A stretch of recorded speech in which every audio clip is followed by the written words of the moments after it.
오늘은 신도개요 6-1번 시간입니다.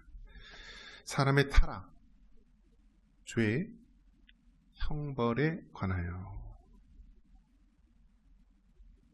여러분 주인입니까? 아닙니까? 그럼 왜 여기 있어요? 감옥에 가셔야죠. 예, 모든 사람 다 주인이에요.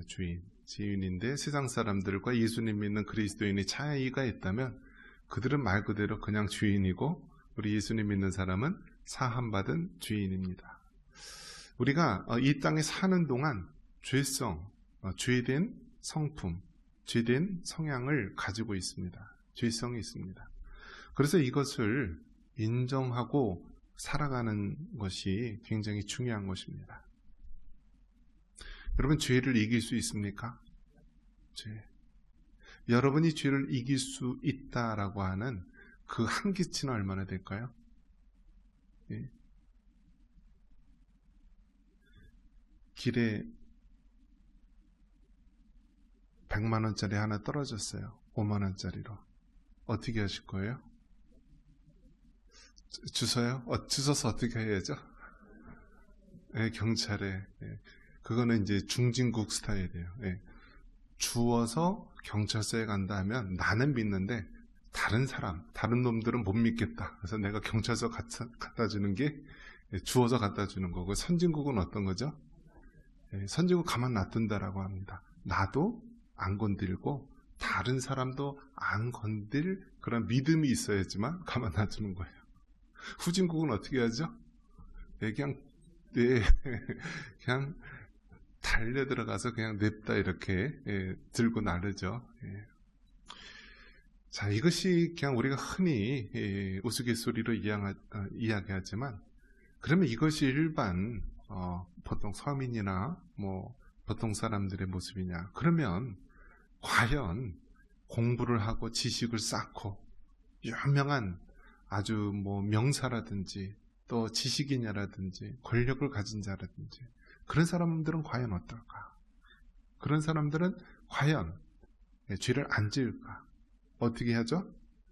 그 사람들은 더 교묘하게 지어요. 교묘하게. 법망을 다 피해가면서요. 그 죄를 져요. 만약에 돈이 한 5억이 딱 이렇게 5만 원짜리로 있다. 그럼 돈 많은 사람들은 어떻게 하죠? 그 집을 렌탈을 한다든지 싼 값에 산다든지 해서 그 땅을 파가지고 파헤쳐 갈 거예요. 실제로 그런 일이 있었죠, 여러분? 밭에서 5만 원짜리 돈이 어마어마하게 수십억에 쏟아져 나왔어요. 근데 주인이 누군지 몰라요. 대부분 어떤 돈이겠죠? 불법 돈이겠죠. 검은 조직이라든지 이런 사람들이 임시로 묻어놨는데 그게 어찌어찌 해가지고 막 그렇게 되는 경우. 그러니까 모든 사람은 다 죄된 성향을 가지고 있다라는 것입니다. 이것이 굉장히 큰 차이를 낳게 됩니다. 하지만 세상에서는 어떻게 바라봅니까? 세상에서는 사람을 어떻게 보냐면, 사람이 탁 태어나면은 하얀 백지와 같이 아무런 죄가 없는 존재로 봅니다. 그래서 그 아이가 태어나고 또 아이가 자라는 과정에서 교육 속에 있어서 그 아이에 대해서 체벌을 하거나 혼을 내주면 안 된다라는 거예요. 왜냐하면 알아서 자랄 것이다. 알아서 그 사람이 설령 잘못된 길로 갈지라도 그들이 돌아오게 될 것이다. 정말 그렇습니까, 여러분? 안 그래요. 갓난 아이라 할지라도요, 죄된 성품을 가지고 그 아담과 하와의 모든 혈육의 후손들은 태어나면서부터 원죄를 가지고 있고 자라는 과정 속에 자범죄를 범하는 그런 죄성을 가진 인간이기 때문에 그렇게 될 수가 없다라는 거예요. 그렇기 때문에 과거의 기독교 국가들은요, 다 이 기독교적인 세계관 영향을 받아서요, 학교에서건 또 가정에서건 그러한 질서 있게 자녀들 교육을 하고 학교 교육이 이루어졌습니다. 하지만 이제 현대를 살아가면서요, 존 듀이라든지 많은 현대 교육학자 막 이런 사람들이요, 자녀들은 그 어린 학생들은 손 대지 말라. 알아서 잘 될 것이다. 잘못된 일을 해도 그냥 혼내키지 말라. 오히려 그 인성이 나빠진다 하면서 가만 놔두게 됩니다. 그러니까 어떻게 됩니까? 한마디로 폭삭 망하게 됩니다. 아마 우리 부모님 세대, 할아버지, 할머니 세대 때 학교 모습 떠올리면요, 정말 안 맞는 거예요. 딴 세상이에요. 아마 여러분이 요즘 학교 이 수업하는 그 현장을 한번 지나가면은요, 깜짝 놀랄 거예요. 깜짝 놀랄 거예요. 학교 교실이 있으면 학생들이 공부를 안 해요. 왜 공부 안 할까요? 학교 선생님이 공부하는 거 이미 학원에서 다 가르쳐 줬기 때문에 안 해요. 그래서 학교에서는 선생님 말하는 거는요, 귓등으로도 듣지 않고요, 다 이 학원 선생님들, 또 학원에서 내준 숙제들 한대요. 그나마 그것은 공부하려고 하는 학생들이고요, 아예 얼굴을 푹 이렇게 책상머리에 엎드려서 다 잔다라고 합니다. 그것도 오히려 감사한 일이라고 합니다. 이제는 아이들이 미친 야생마처럼요, 이제는 선생님들을 폭력을 휘두르고요, 심지어는 초등학교에서도요, 학교 선생님을 폭력을 해요. 학교 여자 선생님을 막 때려요. 왜냐하면 하도 잘 먹여놓으니까 돼지처럼 완전히 힘이 세가지고 여자 선생님들을 뭐 그냥 힘으로 밀어붙이는 거예요. 그럼 학교에서 체벌을 할 수 있나요? 만약에 학교에서 어떤 체벌을 하려고 그러면 어떻게 하죠? 아이들 손에 뭐가 들렸죠? 스마트폰이 있어서요, 다 찍어요. 그리고 또 112로 신고를 해요. 그럼 학교 선생님이 그냥 바로 경찰서에 잡혀가는 시대. 그렇기 때문에 학교 선생님들도요, 학생들 가르치는 맛이 없는 거예요. 포기한 것입니다. 왜 그렇죠? 현대 교육에서 사람을 어떻게 보느냐, 사람이 죄성이 있느냐 없느냐에 따라서 교육을 가르치는 교육 철학이 다 다른 것입니다. 그래서 오늘날 교육은 다 망가졌어요. 다 무너졌어요. 이제는 홍길동 시대가 되었습니다. 홍길동이 어떤 장면이 나오죠? 홍길동이가 서자로 태어났어요. 서자. 그래서 아버지로 못 부르는 거예요. 왜요? 서자기 때문에. 정통, 부인을 통해서 난 것이 아니라 첩의 자식이라든지 어떤 신분이 하찮은 사람을 통해서 난 자식, 그게 홍길동이잖아요. 그래서 홍길동이 맨날 하는 말이 아버지를 아버지로 못 부른다. 근데 요즘은 어떤 세상이 되었죠? 이제는 아버지를 아버지로 못 부르고요, 어머니를 어머니라 못 불러요. 왜요? 성차별 언어가 돼서 그렇대요. 여러분, 얼마나 기가 막힙니까? 사람이 태어나면 가장 먼저 배우는 것이 어떤 것입니까? 엄마, 맘마 하면서 가장 엄마 아빠를 부르는 것 아닙니까? 그런데 그 언어조차도 성차별적인 언어래요. 얼마나 여러분 타락한 시대입니까? 얼마나 기막힌 시대입니까? 이제는 이게 먼 나라 이야기가 아닙니다. 비행기 탈 때에 관계 적을 때요, father, mother, 아빠, 엄마 적는 게 아니라요, parents 1, parents 2 이런 식으로 적는데요. 캐나다에서는. 지금 우리나라는 동방이지국이기 때문에 우리랑 전혀 상관없겠지?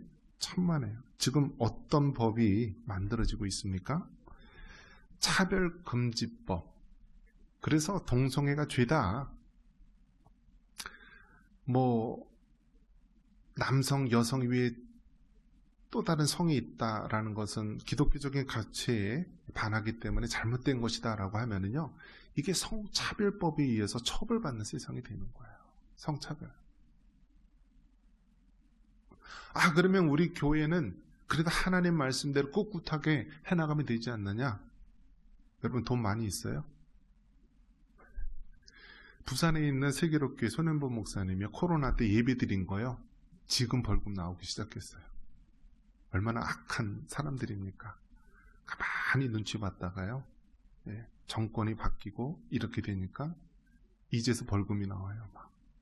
근데 그 벌금이 어떻습니까, 여러분? 수백만 원, 수천만 원 계속 나오는 거예요. 그러면 그 돈을 낼 수 있고 계속 예배를 드리면 상관이 없죠? 그러면 그 상황이 안 된다? 그러면 행정명령에 의해서요, 예배를 더 이상, 교회를 더 이상 드릴 수 없는 거예요. 또 어떤 법을 만듭니까? 종교단체 해산법이라는 것을 만듭니다.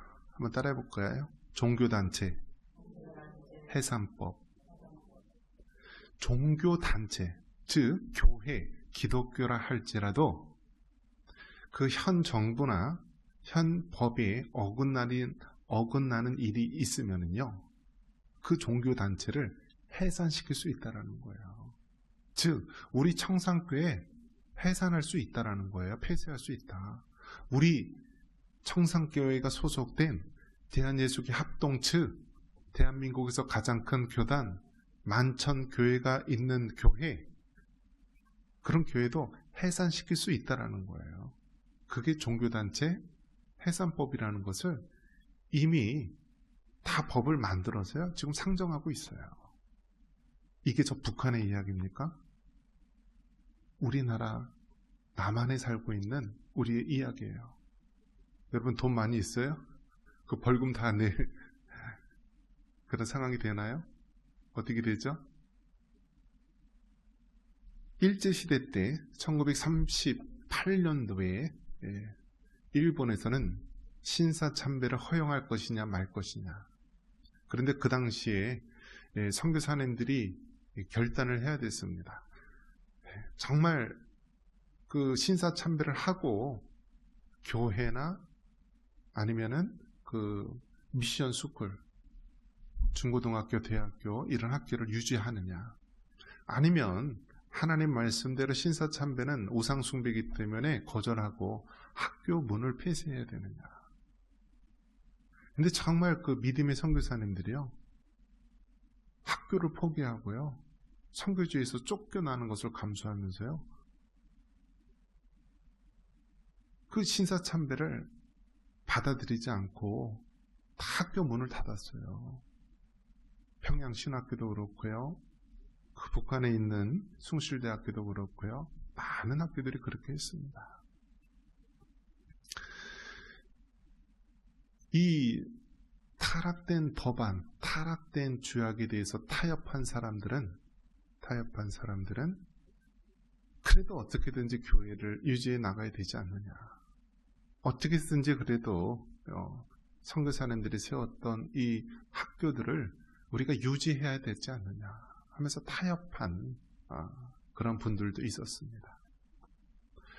근데 역사적으로 보면 어떻게 했나요? 1938년도에 불교도 다, 카톨릭도 다 숙이고 넘어가고요, 마지막 그 기독교가 남아서 1938년도에 신사참배를요, 교단 차원에서, 기독교 교단 차원에서 받아들였어요. 신사참배는 우상숭배가 아니고 국민의례이다.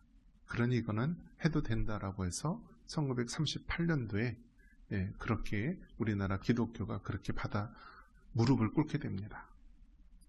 그로부터 여러분 10년 후 어떻게 되었나요? 1938년도 이후 10년, 1948년도에 어떤 일이 생겼는지 아십니까? 바로 저 북한의 김일성이가 조선민주주의인민공화국이라는 나라, 전 세계에서 가장 기독교를 박해하는 나라, 교회와 모든 종교 관련된 사람을 탄압하고 정치범 수용소에 집어넣고 아우지 탄광에 집어넣는 가장 잔혹한 나라를 바로 1948년도에 세우게 됩니다. 즉 신사참배를 통과시킨 이후 1938년 10년 이후에 1948년도에 바로 이 땅에 그러한 일이 생기게 되는 것입니다. 즉 무엇을 말합니까?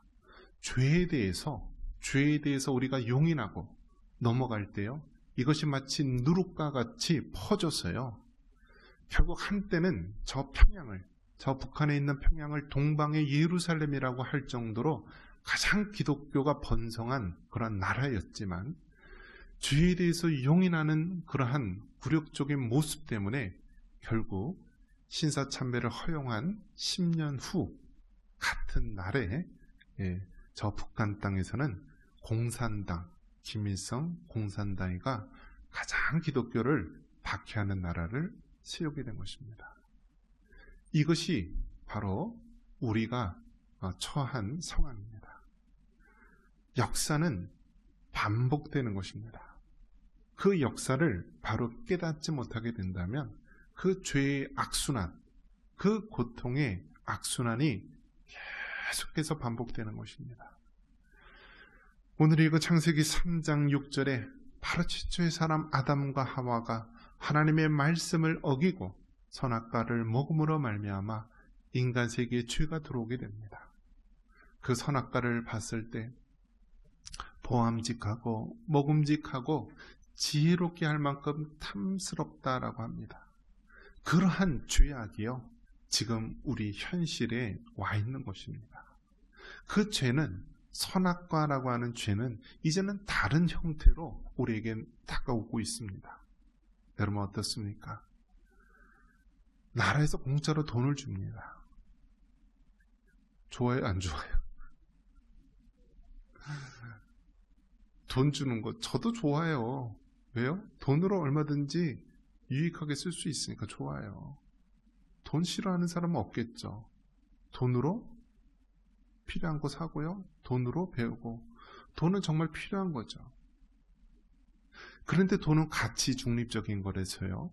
의사의 손에 들린 칼은 생명을 구원하는 칼이 되지만 강도의 손에 들린 칼은 사람을 죽일 수 있는 도구가 되는 것입니다. 돈도 마찬가지예요. 돈도 선하게 하나님 나라를 위해서, 교회를 위해서 사용하면 선한 도구가 될 수 있지만 결국 악인의 손에 들리면은요, 그것은 잔혹한 도구가 되는 것입니다. 지금 어떻습니까? 세상의 권력을 가진 자는 이 돈이라고 하는 칼을 가지고요, 온갖 만행을 저지르고 있는 것입니다. 돈으로 무엇이든지 사람 마음까지도 움직일 수 있다라고 생각하고요, 돈으로 모든 권력과 돈으로 모든 것을 좌지우지할 수 있다라고 하는 그런 만몬의 신에 사로잡혀 있는 세상입니다. 공짜 돈 10만 원, 20만 원 주면 뭐 합니까? 물가가 어떻게 되죠? 여러분 장 보면 알잖아요. 과거에 10만 원 차면은 10만 원치 사면은 장바구니에 가득 차는 거예요. 요즘 20만 원, 30만 원 해도요, 장바구니가 빈약하다라고 합니다. 공짜 돈을 주는 만큼 화폐가 너무나 많이 찍어내고 불려서요, 인플레이션 때문에요, 물가가 오르는 거예요. 우리나라는 한 80%가량이 수출로 의해서 다 먹고 사는데요, 미국의 관세가 25%가 되면은요, 그 순간서부터 우리나라의 모든 수출하는 기업들이 타격을 입고요, 경쟁에서 다 무너지게 되는 것입니다. 그래서 지금 가장 저 남쪽에 있는 울산이나 현대자동차 뭐 이런 데는요, 다 문을 닫고 썰렁하다라고 합니다. 나라의 지도자가 잘못 정책을, 또 외교를, 모든 것들을 흔들 때 위기 가운데 오는 것입니다. 이제 나이 든 세대들은 뭐 이런들 어떠하리 저런들 어떠하리라고 하지만 이제 젊은이들이 살아갈 그 세상은요, 너무나 참혹하고 너무나 힘든 것입니다. 선거 때마다 뿌려대는 그 돈으로 인하여서 우리 다음 세대들이 다 그것을 짊어져야 되는 거예요. 국민연금만 해도 어떻습니까? 국민연금이요, 젊은이들이 안 들려고 합니다. 왜요? 그 젊은 세대는 얼마 되지 않는데 그 수많은 나이 든 세대들을 자기네들의 세금으로, 또 자기네들의 돈으로 그렇게 감당이 안 되니까요, 젊은 세대들이 요즘에 영악해서 안 된다라고 합니다. 그럴 바에야 다른 적금을 드는 게 낫겠다 하면서 회피하고 아예 우리 대한민국이라는 나라 비전이 없어서 우리나라를 떠나고 해외로 가고 이민 가는 세대들이 있다라고 합니다. 다 뭐 때문에 그렇습니까? 죄에 대해서 둔감하고, 죄에 대해서 모른 체하고, 죄에 대해서 나랑 상관없다라고 했을 때 결국 그것이 나 자신이 직접적으로 죽는 것이 아니라 할지라도 우리의 다음 세대, 우리의 젊은 세대, 여러분의 자녀들, 여러분의 손주들이요, 더 이상 살아갈 수 없는 지옥과 같은 곳으로 변해가고 있는 것입니다. 그렇기 때문에 여러분, 우리는 항상 나라의 지도자를 위해서, 또 이 땅에 법을 집행하는 법관들을 위해서, 또 법을 만드는 그 국회의원들을 위해서, 또 행정가들을 위해서 기도해야 합니다. 그 사람들이 자신의 그 얄팍한 이기주의에 의해서 잘못된 법을 만들고 잘못된 행정명령을 내리고 잘못된 그 재판을 하게 될 때 결국 대한민국이라는 배는 가라앉게 되고요. 결국 이 나라는 점점 우리가 악순환의 고리로 빠져들게 되는 것입니다. 그렇기 때문에 먼저 믿는 그리스도인이 기도해야 하고, 죄라는 것은 어떤 특수한 사람에게만 해당되는 것이 아니라 우리도 한순간 잘못된 선택을 하게 될 때 죄악의 나락으로 떨어질 수 있다라는 그러한 경각심을 가지고 우리가 기도해야 됩니다. 이제 3월 1일, 이제 며칠 안 남았죠? 오늘이 2월 26일인데요. 27일인데요. 3.11이 1919년 3월 1일, 그 당시 상황이 우리나라가 일제의 식민 지배하에 있었습니다. 민족 대표 33인 중에서 절반 이상이요, 기독교인이고 목사님이시고 장로님이고 또 하나님을 믿는 사람들이 주축이 되었습니다. 우리가 잘 아는 그 유관순 누나라고 하는 처참하게 서대문 형무소에서 목숨을 잃었던 그 대한독립 만세 운동을 불렀던 그 18살 이화 여대, 바로 미션 스쿨에 다니고 있던 그러한 여학생이었습니다. 기독교인이었습니다. 지금 우리가 다시 기독교인들이 깨어 있어서요, 다시 한번 이 나라 민족을 바라보고 우리 다음 세대들이 살아갈 이 나라를 바라보면서 깨어서 기도하고요. 그리고 요즘에는요, 무슨 운동을 해야 되냐면요, 한번 따라해 보겠습니다. 손가락 운동. 한번 따라해 보겠습니다. 손가락 운동. 요즘엔 나이 드신 분들이 손가락 운동을 열심히 해야 되는 거예요. 스마트폰으로요. 잘못된 법안이 있으면요, 반대합니다. 또 우리 기독교인 주장에 대해서 동의합니다. 지지합니다. 이 손가락 운동을 열심히 해야 되는 거예요. 그리고 설문조사 하면은요, 설문조사에서 열심히 우리가 성경적 세계관을 가지고요, 잘못된 것은 잘못됐다, 옳은 것은 옳은 것이다 라고 주장을 해야 돼요. 이것이 우리가 할 수 있는 그런 모습 중에 하나가 될 것입니다. 말씀을 맺습니다.